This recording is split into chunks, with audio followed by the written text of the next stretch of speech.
right, so this morning we are making sourdough cinnamon rolls. Megan, do you want, Megan is making sourdough cinnamon rolls. Megan, do you want to fill everyone in on what you got going on? Yeah, so when I make these, I normally have to wake up at like 5 a.m. because they take 2 to 4 hours to rise, and I've tried them overnight. They work. They're just really hard to work with, the dough. So I'm actually following a recipe from the Food Nanny. I can put her stuff in the information below. You cannot get her cookbook on Amazon, unfortunately. You have to get it from her website, but I really like her. She's got really easy recipes. But we're gonna do sourdough cinnamon rolls. I like doing sourdough as much as I can, when I can. It's a long process normally when you're doing actually active sourdough recipes, but this is a discard recipe, so it's very easy, very simple. If you're just getting into sourdough, this is like, it's like you're adding just another ingredient that's super easy. You're not doing a whole timetable of like stretch and folds and 2 days worth of baking bread. So I have my sourdough discard right here. Apparently this is a very requested video by my subscribers. I've been hounded to do this recipe. Anyway, the kids really like it. Josiah really likes it. I like it. We just make sure we have fat and protein along with it so we don't have a ginormous glucose spike in the morning. So I'm first gonna do dry ingredients, and I'm starting out with flour. I have, normally I use kamut flour. It's super, super amazing flour.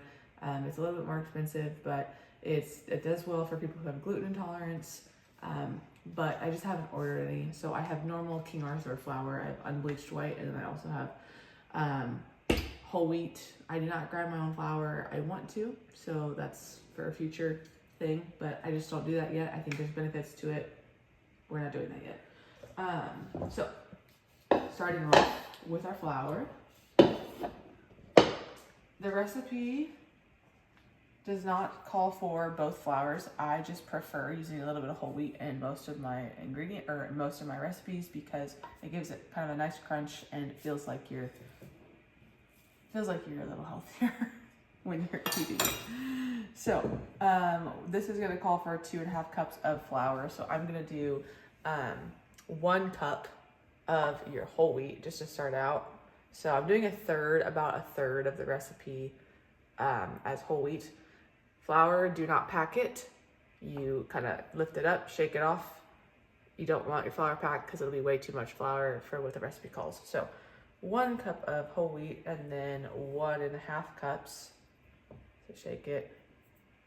I just eyeball the half. I don't ever like get a half cup out. So 1.5 cups of regular white. Now that would be completely antithetical to what most bakers would tell you, right? What? Exact measurements. Yeah, I suppose. Bakers are like, baking is a science. But You make it an art. Sure. Yeah.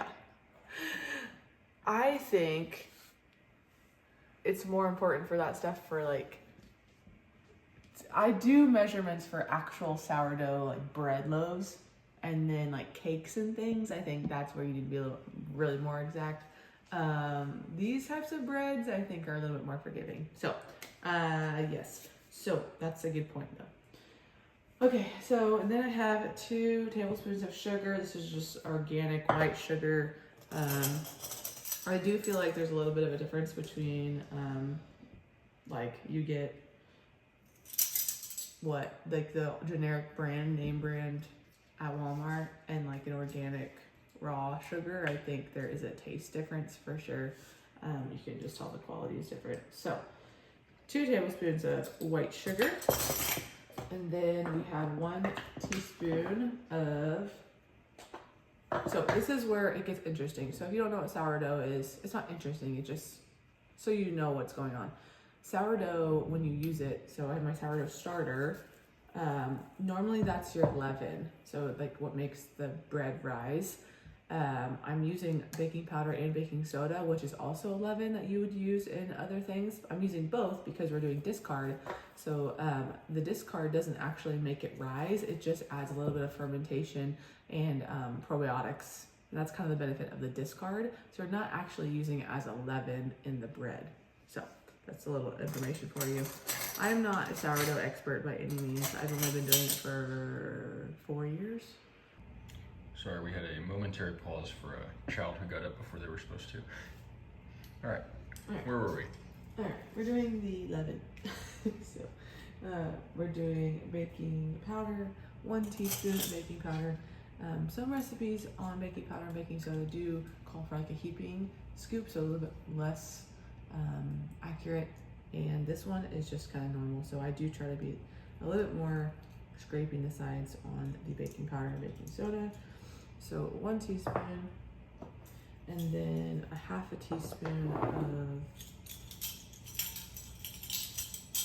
baking soda, but you're always doing a little bit less baking soda to baking powder. Oh, did that get in the bowl? I don't think it did. It's an art. All right, whatever. Baking soda, 1/2 teaspoon. In she goes. Okay. Next, we are doing salt. So typically I use a French gray sea salt that I just got off of Amazon. I am out of it. It's really like coarse and kind of like bigger salt. I really like it, but I just ran out because I've been using it on my chocolate dates recently. But this is just a pink Himalayan salt. You can use whatever salt you want. I'm using 1 teaspoon of the salt, and then I'm gonna mix her all up. Very easy. If you don't have one of these dough hooks, they're very handy. It's like a mix between a whisk and a dough hook. So just mix it all together. There's no sifting involved. It's very simple, very easy. I don't try to do anything crazy. All right, next we are going to put in our butter. So we have room temperature butter. This is a 1/2 cup, so usually 1 stick of butter. So I'm gonna, whoop, this is all stuck to the sides. I'm actually going to cut it up so it's a little easier to cut into the dough. So typically you want to cut up the butter. When you're cutting it in, you want it to be like little pea-sized butter balls in the dough, just so everything gets nice and incorporated. Okay, I'm only cutting it up because it makes it a little easier, so it doesn't get all clumpy. Now you soften that butter, right? Yes. Yes, yes. How did you soften the butter today? Well, I let it out overnight. I typically try to have like a stick of butter or more out all the time because I never know when I'm going to bake, because I'm not that much of a planner when it comes to baking these days. But you can leave it out overnight. I have seen people do boiling hot water in a cup, like a glass cup, and then pour it out and then put it on top of the stick of butter for like 5 minutes, and that does it. I know in the microwave and stuff. We don't have a microwave anymore, but it's not the best method because sometimes it gets too melty. So just now, leave it out. In your experience, have you learned a way not to soften the butter? To what? Have you learned a way that you should not soften butter? Have I? Oh, well, we don't need to go over that. We don't need to go over that. I busted up a, was it butter? Yep. Was I doing butter? I busted a glass the other day because I was being stupid. Do not put this on an open flame eye to soften the butter. If you don't have a tempered glass, which I thought I had, don't put it on the eye. So that was my problem. I was being stupid. So what I do now is I am just taking the butter and I'm just kind of coating it in the flour before I cut it in, because if you don't do that, it'll get all sticky. So I have a dough cutter. I recommend one of these. If you don't have this, you can use a fork, but this is the best. I think it's worth the investment of the probably $3 or $5 that it is. And you just go in and cut it all up into teeny tiny pieces. And this is the same method you would use to make biscuits and all that. It just kind of gets everything nice and incorporated and evenly distributed for the dough. So once you start seeing little pea-sized clumps, that's kind of when you're done doing the cutting in. Okay. You can also do this with your hands, but I don't really like that. I don't think it does as good of a job. So, all right. So, you see that? How they're like little clumps right here. Perfect. That's like the most perfect pea-sized clump. Okay. Usually when you're baking, it's unsalted butter, but I always use salted butter, and I always use the same amount of salt. I don't really think it makes that big of a difference. Iron chefs would say otherwise probably, but I just always use salted butter because that's what I always have on hand. So we've got that. We have 1 cup of milk. So 1 cup. We do drink raw milk. Maybe I can do a video on that another time, but we drink raw milk straight from the cow. We skim the cream off and we put it in our coffee, and that's what we drink. 1/2 cup of sourdough discard. So I'm 1/2 cup. This is a thick discard. See, I might have to use a spoon. So 1/2 cup of discard. Discard is just what you are using in your actual recipes that need to take time to rise and use the sourdough and like all the yeast, and so you can put it in the fridge. It's just the extra sourdough starter that you're not using. So, all right, that's about 1/2 cup. 1/2 cup goes in. This is really sticky and gross, and it's really kind of hard to clean sometimes. So I always say clean this right away. Don't wait, because this will get disgusting. Okay, so, yep, that is. Okay, I'm taking my dough mixer again. You could do this in a stand mixer. I have preferred doing it this way, I think, because it's just like not as much stuff you have to get ready and all that. But you can do it in there. So, all right, so I have my dough, and depending where you're at, you might need to use more flour, less flour. That's just something you learn as you start baking. I remember learning that from my dear husband when he was making pizza dough when I first met him, because I never really made stuff when we first met, however many years ago, 8 years ago, 8 years ago? Is that right? 9 years ago, 2016. And you just have to feel it out. So it can't be too wet and it can't be too dry, and you just have to feel it out. This is looking a little sticky, so I think I might add a little bit more flour into it.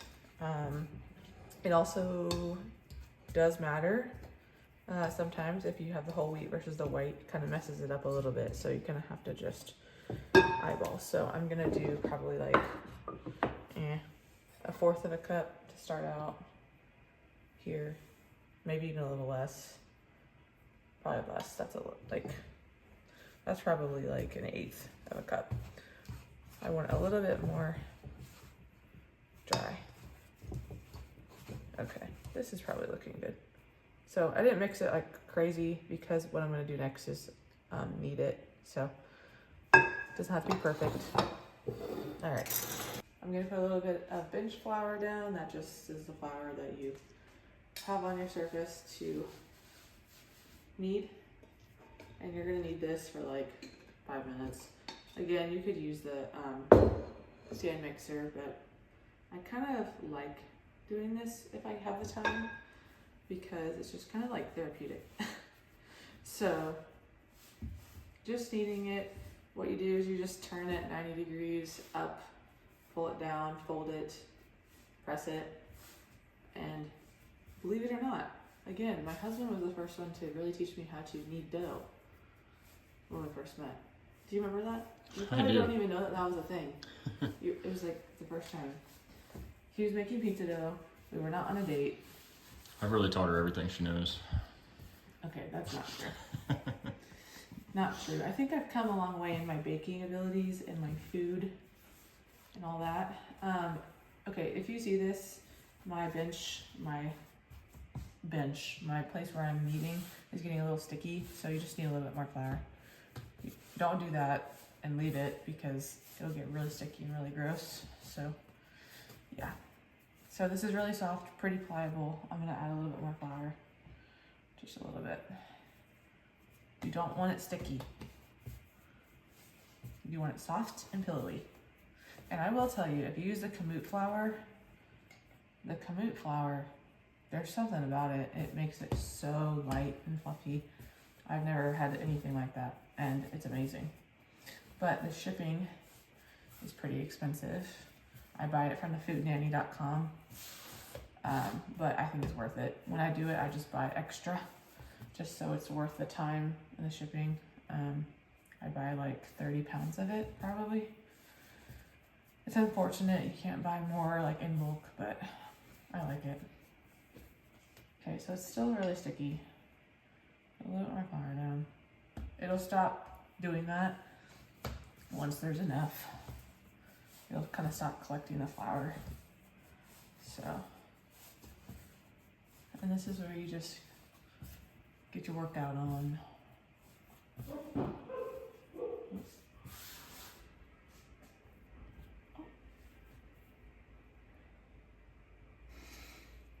Okay.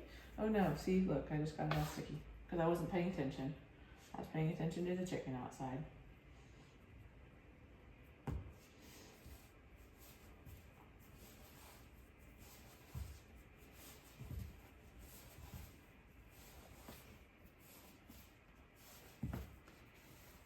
Like I said, I've done this overnight before to save on time, but so right now the dough is really like nice and pliable and soft because there's sourdough in it.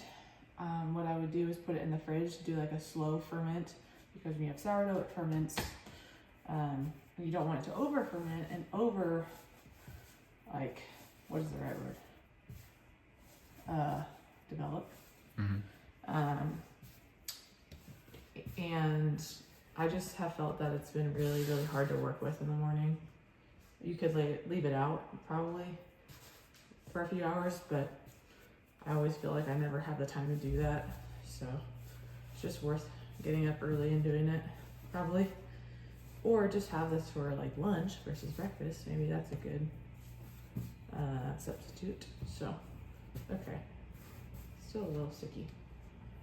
My goodness. I think part of it is just it's a little bit hotter here right now, and the humidity is a little bit worse than normal. So you just have to work with your environment, know what's going on, and get a good feel for it. So, all right. I mean, you can't really mess it up too much. This and pizza dough are like pretty simple. Okay, so got that. I'm going to put it back in my bowl. Nice little round dough, and I'm gonna cover it. I'm just gonna cover this with a damp towel. Like I said, you could use saran wrap if you want, but I'm just doing this right now. And then we're gonna let it rise for 2 to 4 hours, just depending. Usually people say when it doubles. This dough specifically is pretty forgiving, so it doesn't necessarily have to double all the way, but I'm gonna put it outside actually because it's pretty warm outside. I mean, what is it, 80 degrees probably outside. So just make sure it's covered so no bugs or anything or dogs get into it. Put it somewhere they're not gonna reach. So I'm gonna put it outside. My timeline is hopefully 2 hours, around 2 hours. So we'll do that and then make the filling and then fill it for that. And we'll probably eat around 10-ish today. So it's gonna be a little bit of a later breakfast, but we stayed up late, so yeah.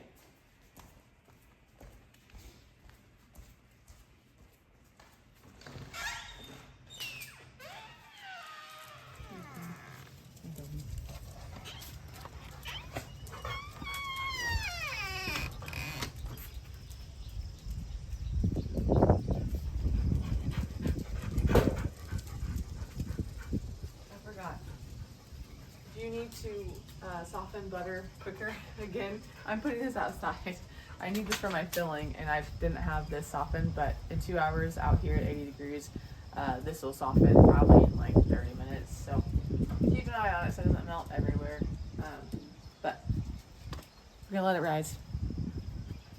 Okay, dough is almost ready. It's been about 2 hours. I'm gonna let it sit for maybe another 15 minutes outside. And then, but what I am going to do is I'm going to mix up the filling so you can see it's really, really easy.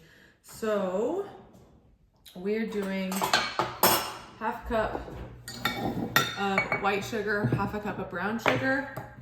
So we'll do that, super simple.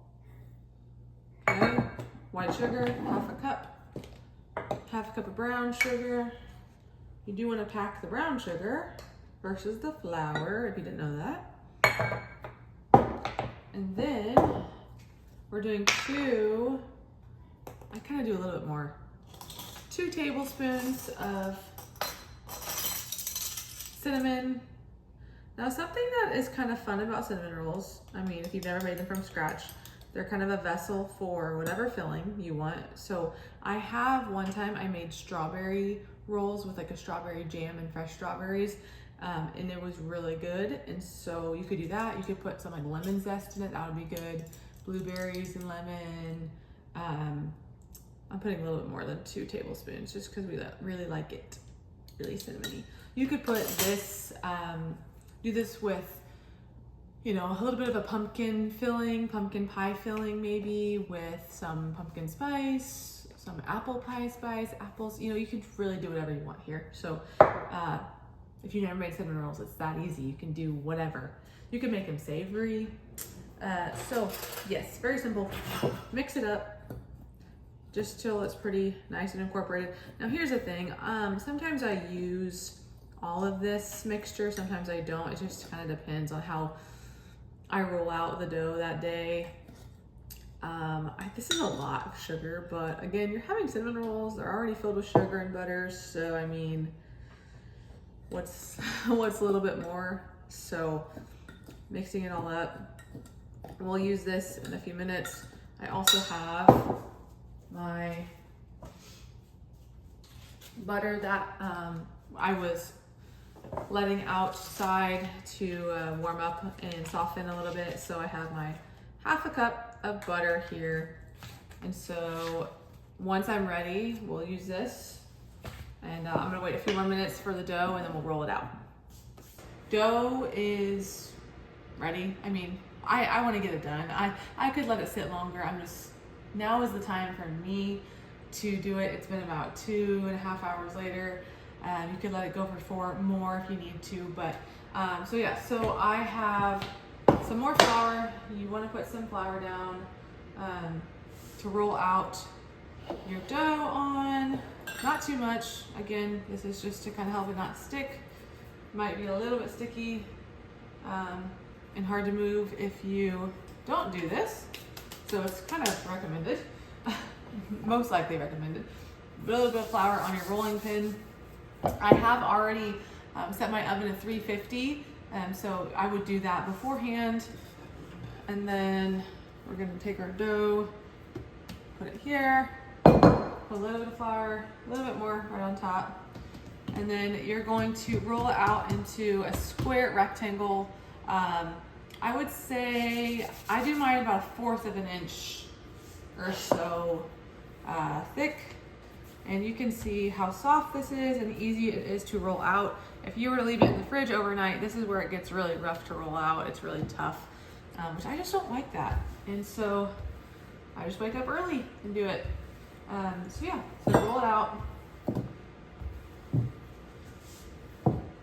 Whenever I do this, I kind of feel like I'm never making it big enough, but then when I roll it and I cut it, I always have enough. So this is a little bit thinner than a 1/4, but that's okay. Again, it does not have to be perfect by any means. It doesn't need to be a perfect rectangle. I feel like I'm not very good at rolling things out normally anyway, so. Now what we're gonna do, I prefer a silicone spatula for this part. So I will take my melted butter and, or not melted, softened. I think a silicone one is just kind of moves well doing this job. I just take the back of it and I just spread it all over. You don't have to use the whole thing if you don't want to. Be kind of careful. You can rip it if it's too thin and if you're being aggressive. So try not to be too aggressive here. This is usually the part that my kids really like to help with, but they're outside playing right now, so they are not here to help, but they do a good job. And the next part's really easy. You could have really, really little kids help with the next part. So, all right, I didn't use all of it, I used most of it. All right, here we go. Our sugar and cinnamon mix. I always use my fingers. It's easier than spoon. So just spread it all out. Use as much or as little as you want here. I kind of just eyeball, kind of see what feels good. You don't want too little, but I guess you could go overboard sometimes, you know? It's fine though. We're all trying to live a balanced life here. We have sugar sometimes and it's all right. And I'm not scared about it because we live an active life here and we eat pretty well most of the time. So today is also the Lord's Day and we love to feast and have a good time on the Lord's Day. All right, that's pretty good. I didn't use all of it. Okay, next we're gonna roll her up. So try to roll as tightly as you can. So I kind of start at the bottom and kind of pinch down. Pinch, pinch, pinch, pinch, pinch, kind of really tight. And then once you get it going, it's a lot easier to roll. Make sure you go all the way to the end. Be careful not to rip it. You could rip it if you were not paying enough attention and doing it haphazardly. So,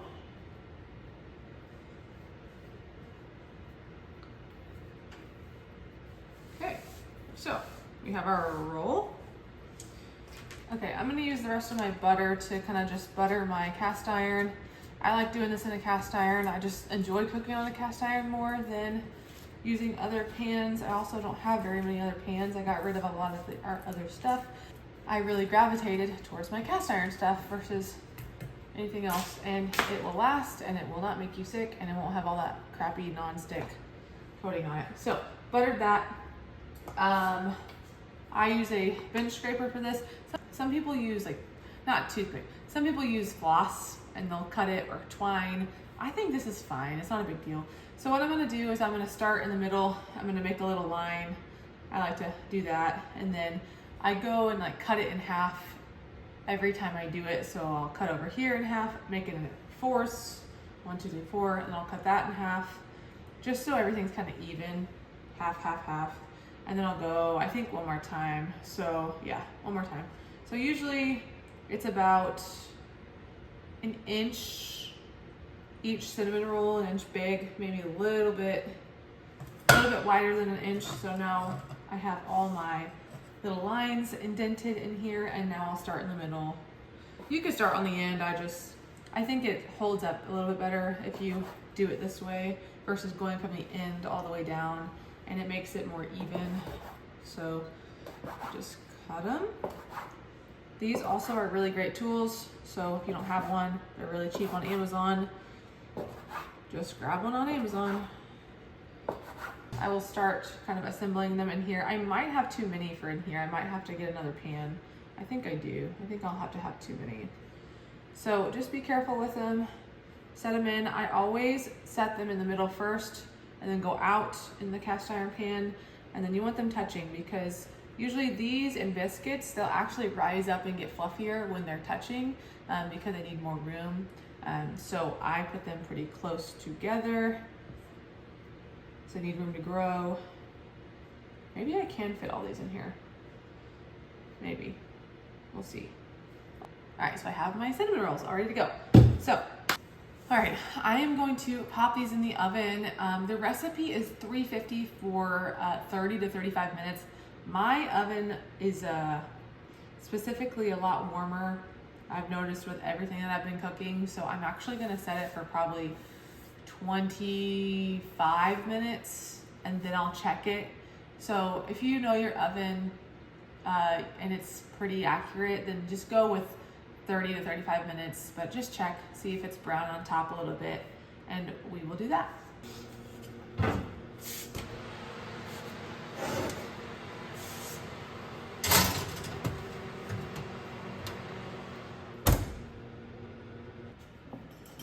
Okay, so next thing we're gonna do is just make the icing while the cinnamon rolls are in there. And so we're gonna start out with a cup of powdered sugar. I actually had to make my own this morning because I didn't have any. So what you can do is you can just put regular sugar in a food processor or a blender and just whip it up until it becomes powdered sugar. So 1 cup of powdered sugar. Again, I don't always use this whole thing. We'll see. So 1 cup, or a little more, whatever. 1 cup of powdered sugar. And then actually calls for a tablespoon of butter, so I'm glad I actually have this still there. This is a little less, but tablespoon of butter, of room temperature butter. And then I am going to put in some vanilla extract. You don't have to do this. I don't even think this is in the recipe. I just like this icing mix that I have done. So this is actually homemade vanilla extract, and it's made with bourbon. So good. I made these in November, so they're about 7 months old now. The longer they sit, the better they get. I have 2 other bottles I need to grab, but I don't have them here with me right now. They're at my mom's house, but I have about a little over a tablespoon here, and you just put vanilla beans into 80 or more proof vodka or bourbon or something, whiskey, and then let it sit for at least 3 months or so, and then you'll get vanilla extract. It's actually a really great way. It tastes really good, and it's way cheaper than buying vanilla extract. So I'm gonna put in some of this. I could do a video on this if you guys want me to, so just let me know. This is really good because you can actually really taste the bourbon, and I actually am going to reuse these vanilla beans and try to make another extract with it. So I have that, and then I'm gonna do a little bit of cream. So this is raw cream, same milk that we get. I just skim the cream off the top, and you kind of just put in as much as you want for the consistency that you like. And so then you just start mixing it together. You could use a whisk, but the spoon does just fine. You don't want to put in too much at one time. It really does get to an icing consistency pretty quickly. And so just a little bit of cream at a time. And you can have it thicker if you want. You can have it thinner. When you put it on the cinnamon rolls, it's gonna melt anyway. So really whatever you think is good. I kind of like mine a little thinner.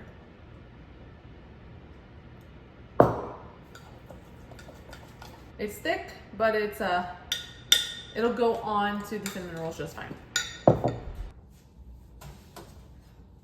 Okay, these are in. I actually ended up doing about 30 minutes instead of 25, which was good. I'm still trying to get used to my oven. It's new. I've only used it for a couple months, and so I'm trying to feel it out, but this was good. It didn't get too hot like it normally does, I feel like. So this was 30 minutes, and they look great. Okay, now I am just going to put my icing all over them, spread around. Doesn't have to be perfect. There's plenty. It will spread just fine since it's so hot out of the oven. You could make it looser if you want, but it doesn't really matter to me because it melts anyway. All right, here are our finished. So I'm gonna go out and I'm gonna finish on the Blackstone some bacon and eggs, and then we'll have this, and I will have my taste testers tell you their opinions. All right, how's cinnamon roll? Good. Good. Okay, how else can you describe it? I don't know what that means. Yes, you did. Describing means like, tell me about it. Besides, it's just good. How would you talk about it? What's good about it? The icing. The icing? Okay. Is it crunchy? Is it sweet? It's sweet. It's sweet and soft. Does it have a good texture? Mm-hmm. Okay, Gardner, you like yours? Oh, it's really windy. Is it good? Yeah. Olive? Yeah. Yeah. I like the icing. You like the icing? Yeah. I like the bread too, Yeah. and the cinnamon. Mm-hmm. I got 2 on my plate. What do you think? Have you tried it? Alright. Give me a food critic review. Perfect amount of crisp crunch around the outside that leads you straight into a nice warm, doughy inside. The flavor just sits in your mouth even after you finish. You sound like you're on the Food Network. Immaculately prepared. Presentation is top notch. Presentation. I really just Presentation. I'm very impressed by the cinnamon roll. Ah, thank you. All right, great. Everybody, say bye. We'll see you next time. Bye. We'll see you next time. Everyone wave bye. Bye. Gardner, say bye-bye.